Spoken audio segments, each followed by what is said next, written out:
Bueno, vamos a seguir otro poquito. Acá tenemos la maldición de Agadé. Agadé es Akkad, ¿no?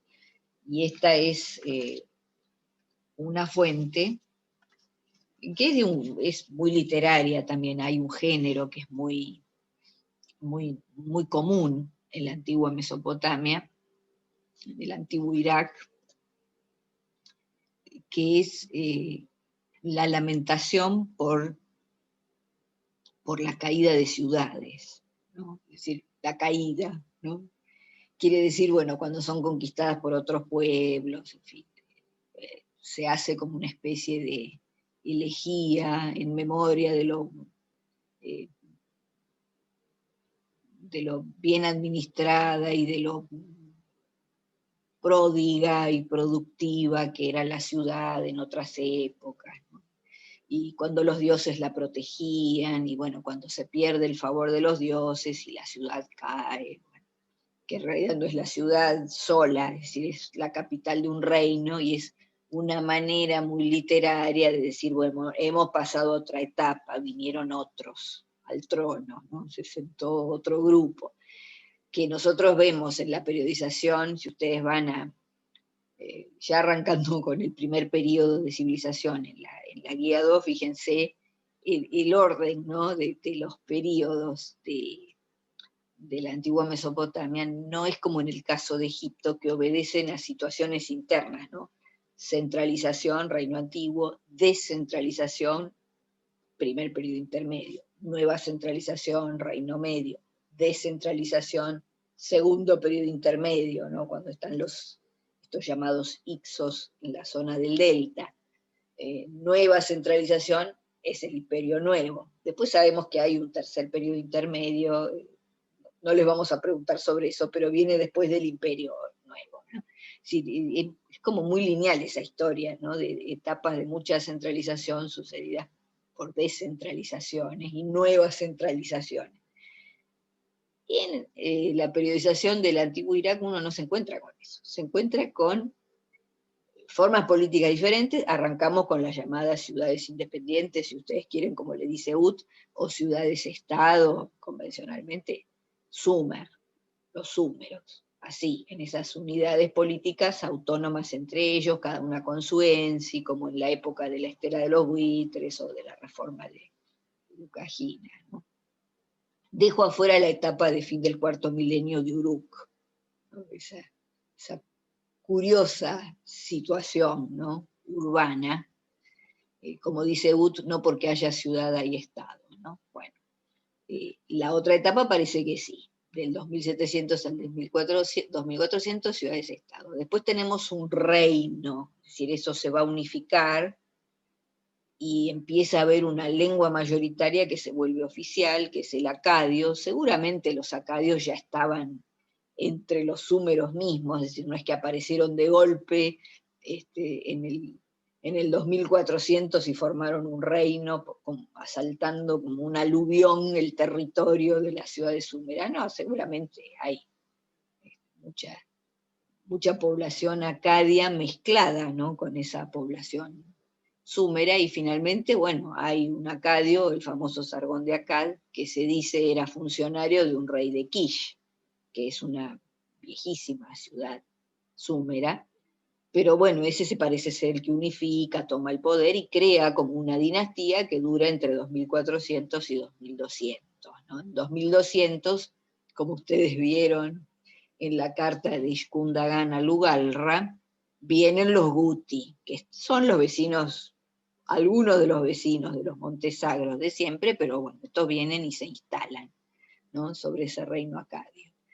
Y después de ese periodo Guti, que son alrededor de unos 100 años, la que toma el lugar, digamos, los desplaza del poder, es Ur. Hay una dinastía en Ur, que es la tercera dinastía de Ur, por eso se llama el reino de Ur tercera.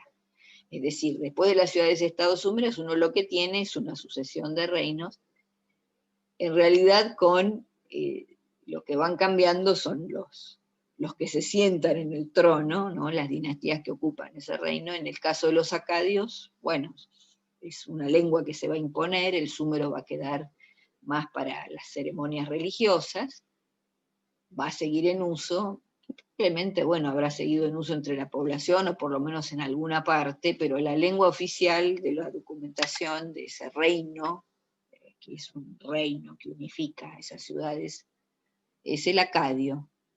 Y lo va a seguir siendo en el reino guti. Ya tenemos reinos, ya las ciudades no vuelven a ser independientes, están inmersas en reinos que las abarcan y que eligen alguna como la capital. Y después de los guti es el reino de Ur III, que tiene muchísima, o de la tercera dinastía de Ur, tiene muchísima documentación. Por eso, fíjense, cuando Ut dice, ese podría ser un estado más pleno. Uno podría hablar de estado en Mesopotamia con ese reino de Ur III. Para él, bueno, claro, porque se ve como una administración más compleja, muy jerarquizada, y que además hace mucho trabajo, ¿no?, de copia de documentación, entre otras cosas. Bueno, también sabemos que hay un código, el código de Ur-Nammu, ese mismo rey que aparece en esa fuente muy literaria, que es el descenso de Ur-Nammu al mundo inferior, ¿no?, la muerte y el descenso, ¿no?, la muerte de Ur-Nammu y su descenso al mundo inferior. Incluso el mismo texto de Inanna y el rey, Bendiciones en la noche de bodas, también es de Ur III, y es una fuente también así muy literaria, como la muerte de Ur-Nammu, como esta, Maldición de Agadé. Por eso Agadé es un nombre más español, digamos, de las traducciones de Akkad. Akkad con dos K, bueno, el reino acadio o el reino de Akkad, cuya capital también se llamaba Akkad y todavía no ha sido encontrada por los arqueólogos, está en algún lugar del centro de Irak. Ojalá alguna vez la encuentren, porque aparece mencionada en todos los documentos, es decir, la ciudad existió, el reino acadio. Pues bien, lo que va a describir esta fuente, por eso arriba dice fuente súmera, porque es de la época de Ur III, que reutiliza el súmero. Intentan escribir como en la primera época, es decir, se sienten herederos, ¿no?, depositarios del legado de las primeras ciudades súmeras, quieren volver a eso, ¿no? Es decir, nosotros estamos entroncados con esos originales súmeros del tercer milenio. Somos Ur III, ¿no?, entre el 2100 y el 2000, un reino de Ur, que Ur es una de esas viejas ciudades súmeras, o sea, tiene un largo pasado, pero ahora es la capital del reino, donde se escriben este tipo de fuentes, muchas fuentes literarias, además de todas las administrativas, y del código de Ur-Nammu, que es famoso también, ¿no?, como una especie de antecedente, si ustedes quieren, del código de Hammurabi. Es decir, hay muchos, pero también en esta época, ¿no?, es uno de los tantos códigos mesopotámicos. Entonces, en este largo poema, es mucho más larga la fuente, acá nosotros tenemos 6, 7 renglones que nos interesan porque tienen que ver con esta estructura de reino, ¿no? Ustedes la pueden relacionar con la fuente que tiene que ver con ese momento, como yo les decía, previo a la llegada de los acadios, ¿no?, esa carta de Iskundagana Lugalra, donde se ve esa jerarquía de funcionarios que aparentemente, bueno, están muy abocados a proteger la tributación. Está reclamando la entrega de cebada en parvas, le dice que cuide el ganado, ¿no?, una serie de órdenes, ¿no?, en ese momento crítico, pero que tienen que ver con el tema de la producción y la recaudación del tributo, ¿no? Esa es una fuente acadia escrita en acadio. Esta es una fuente de una etapa muy posterior, muy literaria, que hace una referencia a Akkad. Está escrita en súmero porque es del reinado o del reino de Ur III, pero hay alusiones a las estructuras económicas de ese reino acadio, ¿no?, por detrás de estas menciones así muy literarias de, bueno, así cayó Akkad en poder de los guti. Les decía que la fuente es mucho más larga porque en las referencias que se hacen se habla de un castigo, se habla del enojo de los dioses, ¿no? Claro, y no de cualquier dios, del dios Enlil, que es un poco el jefe del panteón súmero y que los acadios también lo heredan, ¿no? Entonces, muy posterior, esta gente de Ur III da una explicación o una justificación. Es decir, saben que los Guti se apoderaron de ese reino acadio y reemplazaron a esas autoridades y se hicieron del trono, y bueno, usando el acadio también en su momento, pero lo presentan como un castigo divino por una ofensa cometida por el nieto de Sargón, Naram Sin, que insultó a los dioses al saquear el santuario de Nippur, ni más ni menos, ¿no? Que es la ciudad sagrada que se conservó cientos y cientos de años como ciudad sagrada, es el centro de culto más importante al dios Enlil, que es el principal del panteón súmero acadio, digamos. Eh, Cuenta la leyenda que lo que había querido hacer Naram Sin era una consulta, ¿no? Al oráculo de Enlil, a los sacerdotes de ese templo, y bueno, no lo habían recibido, quizá estaban ocupados con otras ceremonias, entonces él pide varias veces, 4 o 5 veces, que los sacerdotes le hagan de intermediario, digamos, que el Dios responda a sus preguntas, a sus inquietudes. Y bueno, como eso no sucede, Naram Sin, furibundo, arrasa con el templo, lo saquea y se lleva los tesoros, ¿no? Esto queda así como en la leyenda, ¿no? De un rey acadio que en otras campañas era muy victorioso. Busquen por ahí la estela de Naram Sin, que es un recuerdo de una victoria contra algún grupo que estaba en los Montes Sagros. Las peleas contra la gente de las montañas no son nuevas, ¿no? Es una estela preciosa, la estela de Naram Sin, como eh, es diferente de las estelas súmeras, que son estos registros eh, de, de imágenes como la estela de los buitres, ¿no? Franjas, ¿no? Como las historietas, se van contando, digamos, uno puede leer los sucesos por franjas, ¿no? En esas estelas súmeras. Las estelas acadias son de síntesis, ¿no? Entonces, la estela de Naram Sin lo que representa es una imagen culminante del momento de la victoria, y realmente es imponente, búsquenla. Entonces, como les decía, esa es una gran victoria, pero parece que además se mandó este desastre, ¿no? De destruir el templo, o quizás no de destruirlo, sino de saquearlo, de llevarse los tesoros. Enojado, porque, bueno, porque no le hacían, digamos, los oráculos, los sacerdotes. Entonces, bueno, esa es parte de la maldición de Agadez, contar eso, y después finalmente, en castigo, tiempo después, porque ya no está reinando Naram Sin, pero bueno, esto es el Oriente y la descendencia paga por los crímenes de los padres, ¿no? Entonces finalmente termina cayendo el reino acadio. Ahí está toda esa explicación, esa justificación de, bueno, por qué los Guti se apoderaron del reino y fueron reyes ellos, ¿no? Y en el interín, mientras va describiendo esta situación y lamentando, ¿no? Hay una descripción que corresponde a la época próspera, ¿no? De ese reino acadio, antes de que Naram Sin hiciera el desastre, ¿no? En el templo de Nippur, y dice, bueno, que la ciudad de Agade se volvió próspera, se volvió poderosa, bajo la guía de Inanna. Ven que Inanna siempre es Inanna Ishtar también, la diosa que aparece como la protectora de la realeza, ¿no? La que ampara a los reyes y los impulsa y los protege, ¿no? En todas sus hazañas, y la que colabora para que el reinado sea próspero, para que no falte el alimento y demás. Entonces, en esa descripción de la prosperidad aparece todo un circuito de entrega de bienes, ¿no?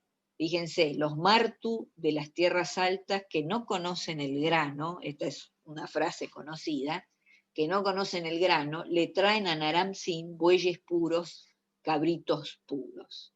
Martu significa gente del oeste, no porque vivan en Ituzaingó, ¿no? Ni nada de eso, sino porque son los futuros amorreos, ¿no? Es una manera de denominar a los que vienen, piensen el oeste mirando en el mapa, piensen en el mapa frente a ustedes, vean el Éufrates y bueno, hacia el oeste del Éufrates, toda esa zona de la estepa es la zona que recorren los nómadas circunscriptos. Probablemente los amorreos hayan sido eso en algún momento, como antes quizá los acadios, como después sucede con los arameos, son los modos de vida, pero lo que pasa es que esta gente en algún momento se empieza a incorporar a los lugares en donde hay poblaciones sedentarizadas, ¿no? Cerca de estos ríos, y se van a terminar asentando, ¿no?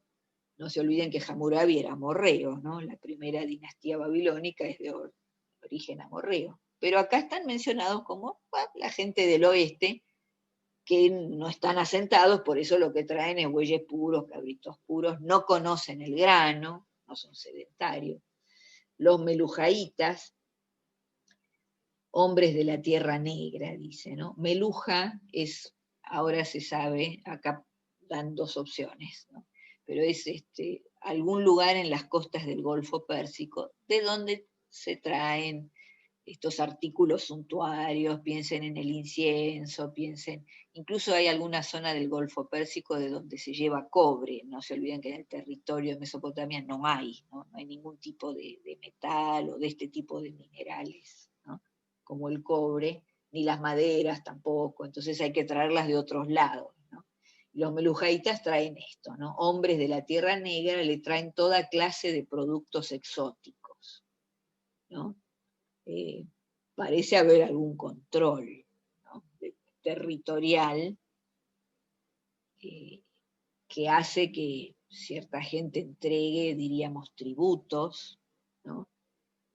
Y también hay otra cosa que es bastante común en el Oriente, con la gente que queda medio cercana a las fronteras, pero que no está integrada efectivamente mediante la tributación, lo que se estila es enviar regalos, como un reconocimiento de que allí hay, bueno, un rey, un soberano. Nos granjeamos su buena voluntad enviando presentes, ¿no? Podría ser que los melujaitas en ese momento estuvieran, alguien en las costas del Golfo Pérsico hiciera esto, les mandan productos exóticos. Como dice Liberani en ese artículo de circulación de bienes, ¿no? Cuando se habla del reino, desde ese reino, todo lo que llega se ve como una especie de embudo. Recibimos, recibimos, recibimos. Nunca se menciona la contrapartida del intercambio. A lo mejor lo que había era intercambio a larga distancia, pero el redactor lo hace aparecer como dones, como presentes, ¿no? Los elamitas y subarteos, ¿no? Elam es sobre la costa del Golfo Pérsico que está allá en la meseta de Irán, ¿no? Y los subarteos, Subartu es algún lugar al norte de la Mesopotamia, como dice Mijalovsky en el artículo de la unidad 1, ¿no? Entonces, esa gente le traen, dice, como asémilas, como asnos de carga, ¿no? Le traen cargamentos. Claro, de los lugares lejanos uno podría decir, bueno, lo que está diciendo es que el reino acadio tenía estos contactos de intercambio a larga distancia o tenía contactos con los nómadas, que en este caso llama Martu, y entonces recibía de todos ellos ciertos bienes. Si es intercambio a larga distancia, seguramente hay una contrapartida, porque si no, no se puede establecer la relación. Pero fíjense los dos últimos renglones, todos los ensi y los sanga, el ensi es la máxima autoridad de palacio, ¿no? Y los sanga, los inspectores del Gu Edina, llevan presentes a Agadé mensualmente y para año nuevo. Vuelvo a lo que dije de los ensi, como la máxima autoridad de palacio, en la época, su residencia viene a ser el palacio, tiene que ver más con lo político y administrativo, y el sanga es más el sumo sacerdote, tiene otra unidad que es una unidad económica, además de ser una unidad ritual, ¿no? Entonces la máxima autoridad de eso, que es el templo, sería el Sangha. Los nombres son súmeros, y se conservaron en acadio y durante el reino acadio. Pero no se olviden que los Ensi, dentro del reino acadio, ya no son una máxima autoridad como lo eran en las ciudades-estado súmeras del primer momento, de la primera etapa, digamos, estatal, ¿no? Este mosaico de ciudades independientes entre el 2700 y el 2400, cada una gobernada por un ensi que por ahí se transformaba en lugal si conquistaba alguna ciudad vecina y le incorporaba a su territorio y se hacía consagrar como lugal en Nippur. ¿Qué pasa con el reino acadio? Y bueno, ya no son independientes, se transforman esos espacios de esas ciudades que antes eran autónomas dentro del reino acadio, de Sargón en adelante, son como distritos provinciales. Y el ensi es una autoridad provincial, es un gobernador, no la máxima autoridad, es un gobernador designado por el rey acadio, supónganse por Naram Sin, ¿no? Entonces lo que está diciendo es que todos los ensi y los sangha, los inspectores del Huedina, ven que es famoso el territorio que había entre Lagash y Uma, es una zona que ya está allí como una zona productiva, y muy productiva, porque todos esos, ensi, sangha e inspectores del Huedina, llevan presentes a Akkad o a Gadé mensualmente y para Año Nuevo. Ahí está la manera muy literaria de aludir al tributo. Porque ¿qué otra cosa es un, comillas, presente que hay que entregar mensualmente y además por el tipo de festividad que es y toda la circulación de bienes que implica y sostenerlas, mantenerla y solventarla, ¿no? La fiesta de Año Nuevo. Entonces esa es la fecha para entregar estos presentes, mensualmente y para Año Nuevo, ¿no? Le llevan a Akkad, le llevan al centro que acumula para después redistribuir, ¿no? La capital del reino acadio. Es como una foto del momento en el que todavía todo funcionaba bien. Después va a caer, sigue el poema que es larguísimo, como les decía, se produce el desastre, ¿no? Esta transgresión enorme de un lugar sagrado que aparentemente comete Naram Sin, es decir, no tenemos manera de probarlo, pero está en ese largo poema que recuerda cómo cayó Akkad. Claro, y semejante caída de un reino que era así próspero y que recibía presentes y tributos, por más que los llame acá presentes, pero la regularidad ya nos hace pensar en tributación, ¿no? Todos los meses y para Año Nuevo, ¿no?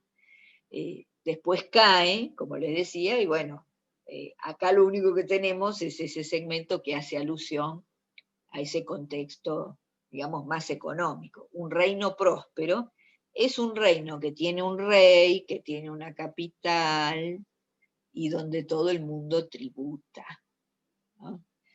El tributo es el símbolo máximo de la subordinación para las comunidades, pero desde el punto de vista del Estado, como es acceso a recursos de una manera regular, ordenada, previsible, ¿no? Y que permite a la vez proyectar otras actividades, para eso tenemos todo el cuerpo administrativo con sus diferentes especialidades y jerarquías para que se ocupen de eso. Entonces, visto desde el Estado, es el recurso imprescindible. Por eso a veces calificamos a las sociedades del antiguo Cercano Oriente como sociedades tributarias. Podríamos elegir muchos calificativos, pero por ahí si uno está pensando en la manera de acceder a los recursos, es una manera ordenada, digamos, de administrar.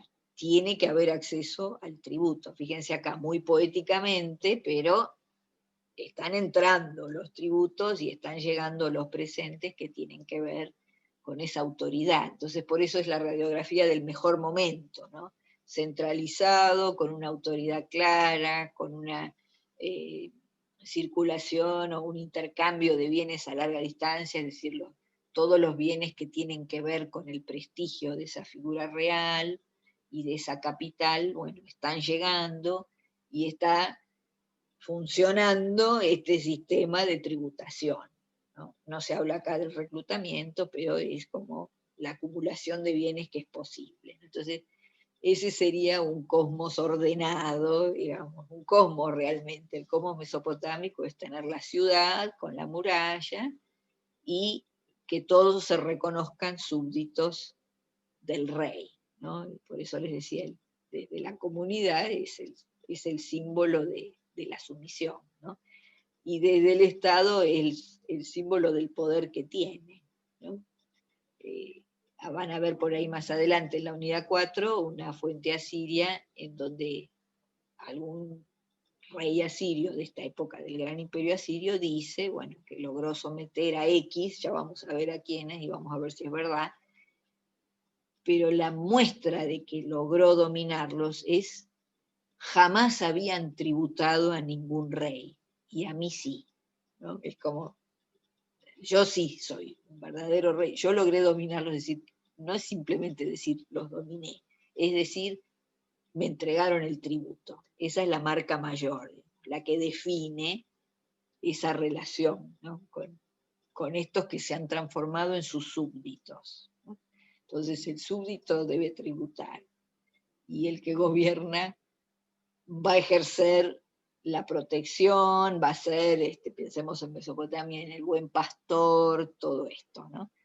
Y vamos a ver algo similar como en el caso del faraón, pero como una fuente literaria nos puede llevar también a pensar algunos aspectos económicos.